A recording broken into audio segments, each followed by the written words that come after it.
Amun, known as the Hidden One, was initially a local deity in Thebes, Egypt. Over time, he rose in prominence, becoming one of the most powerful gods in the Egyptian pantheon. His name Amun means hidden or invisible, signifying his mysterious and unreachable nature. Though unseen, his presence was believed to permeate everything, and his influence extended over the world. Amun's early worship began in Thebes, where he was initially associated with fertility and creation. Over time, as Thebes grew in power, so did Amun's influence, eventually leading to his merge with the sun god Ra, creating the powerful god Amun-Ra. This combination made him not only the god of the hidden forces, but also the supreme deity associated with the life-giving sun, a symbol of power and kingship in Egypt. As Thebes grew into a powerful political and military force during Egypt's Middle Kingdom, Amun's stature as a god rose significantly.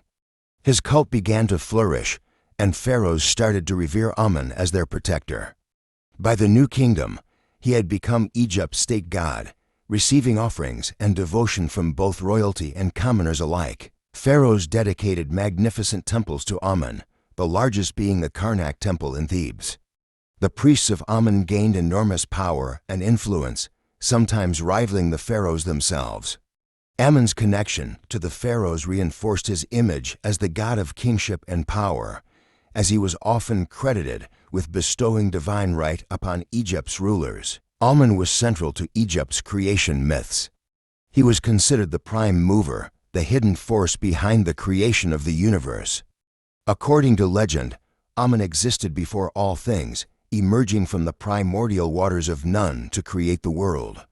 This act established him as the supreme being, responsible for both the physical and spiritual realms. In these myths, Amun is often depicted as the god who breathed life into the world, shaping everything from the stars in the sky to the life on earth.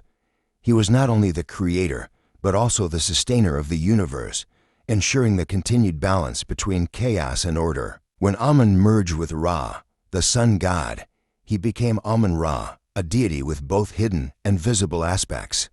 As Amun, he represented the unseen, mysterious forces of the universe, and as Ra, he became the visible and life-giving power of the sun.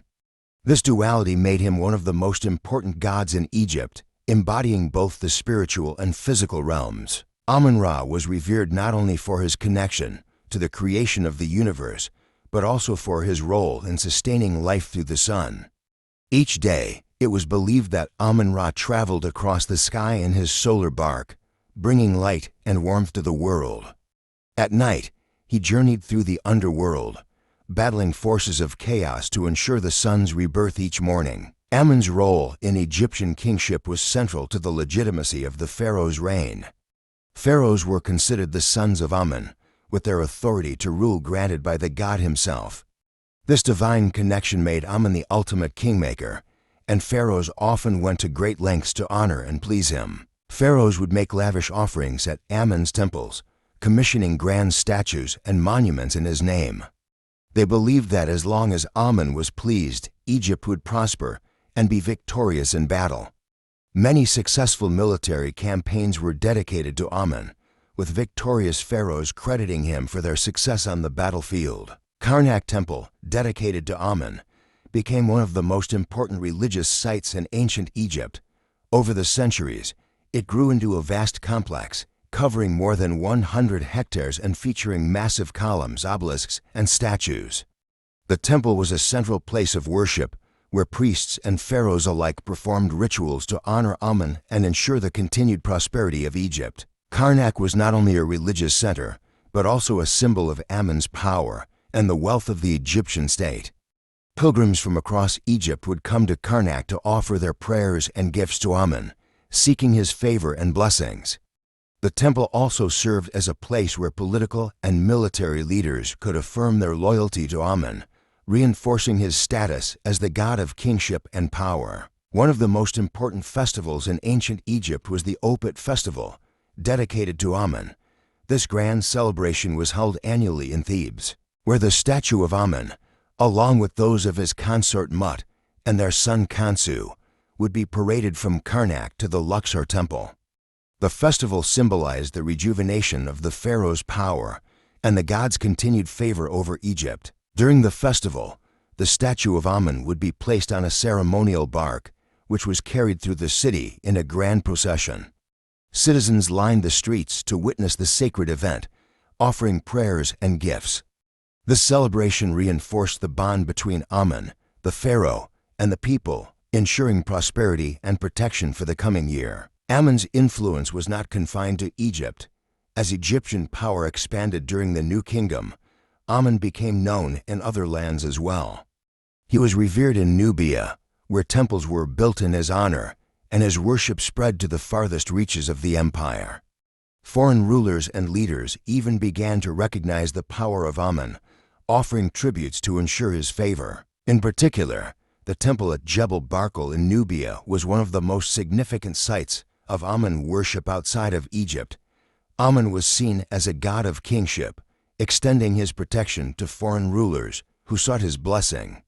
The spread of Amun's influence demonstrated his reach beyond the borders of Egypt, showing his role as a universal god. Despite Amun's rise to prominence, his power began to decline during the reign of Pharaoh Akhenaten.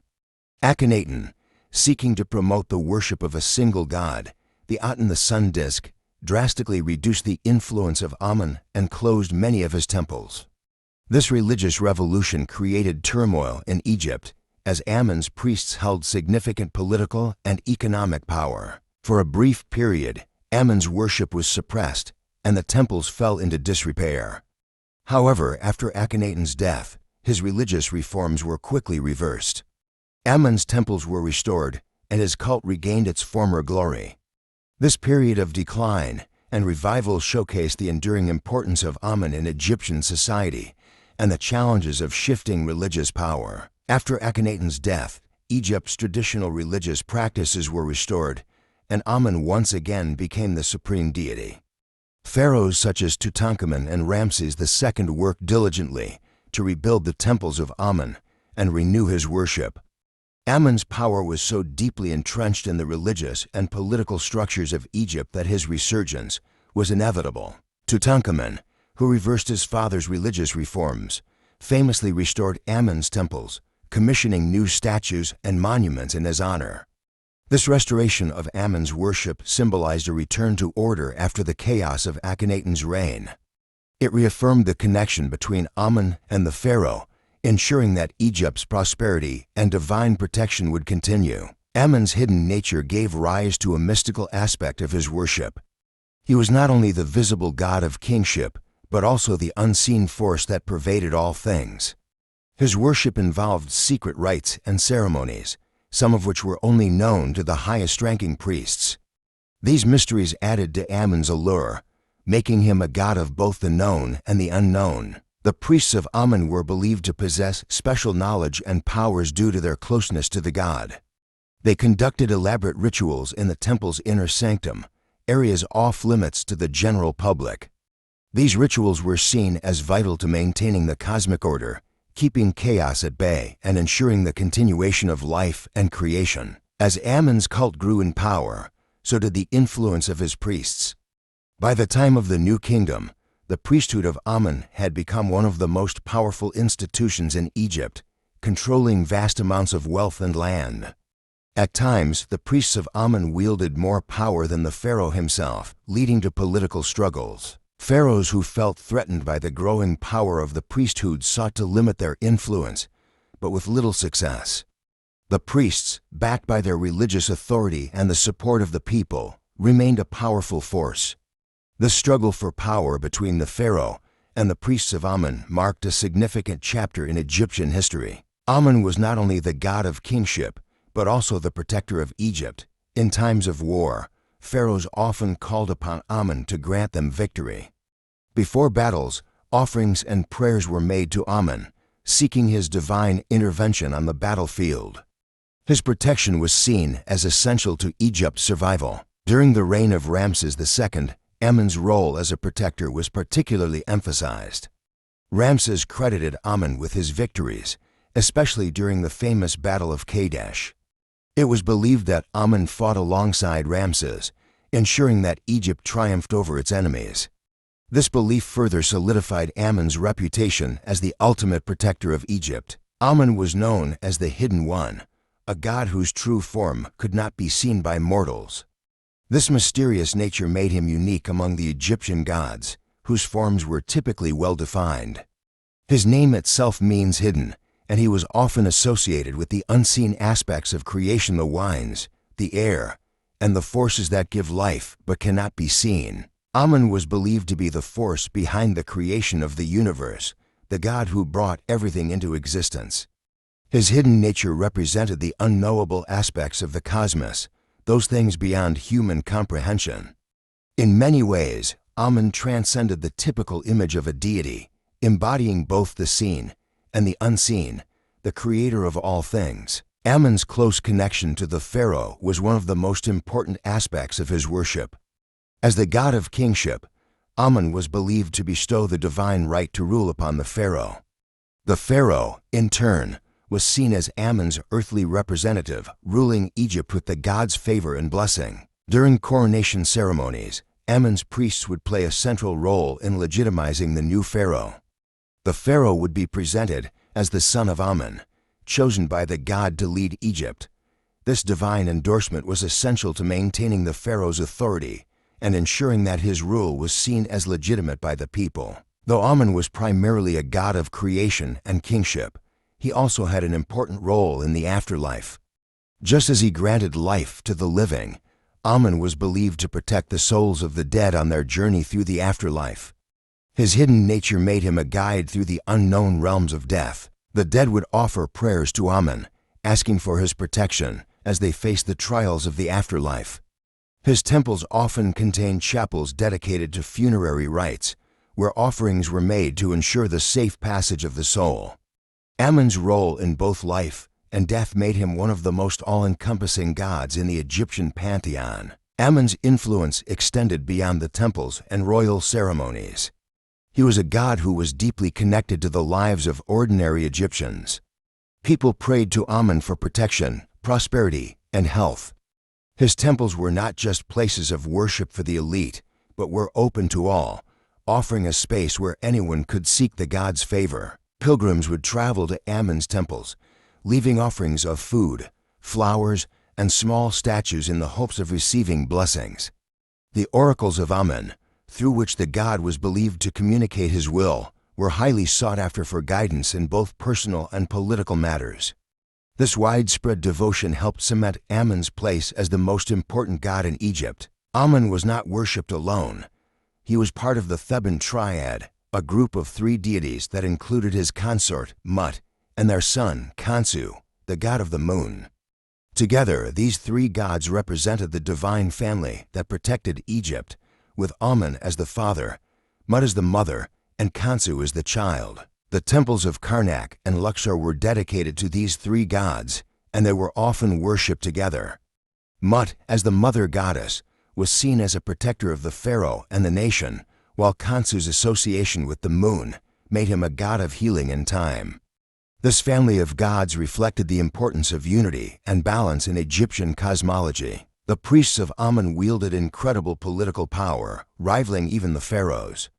By the time of the New Kingdom, the Temple of Amun at Karnak had become the most powerful institution in Egypt.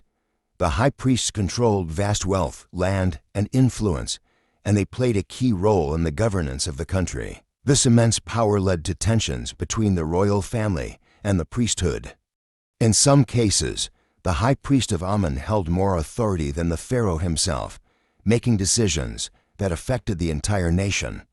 The relationship between the pharaoh and the priests of Amun was one of cooperation, but also competition for control over Egypt. Even today, Amun remains a symbol of ancient Egypt's greatness. His temples, statues, and inscriptions continue to capture the imagination of historians, archaeologists, and visitors. The legacy of Amun can be seen in the grandeur of Karnak and Luxor, where his name still echoes through the ages. Amun's story has been retold in countless ways in modern culture, from academic studies to popular films and books. His role as the hidden god, the creator, and the protector of Egypt has made him a timeless figure, representing the power and mystery of ancient Egyptian civilization. As we continue to explore the ruins of his temples and the stories of his worship, Amun remains a key figure in the world's understanding of ancient Egypt.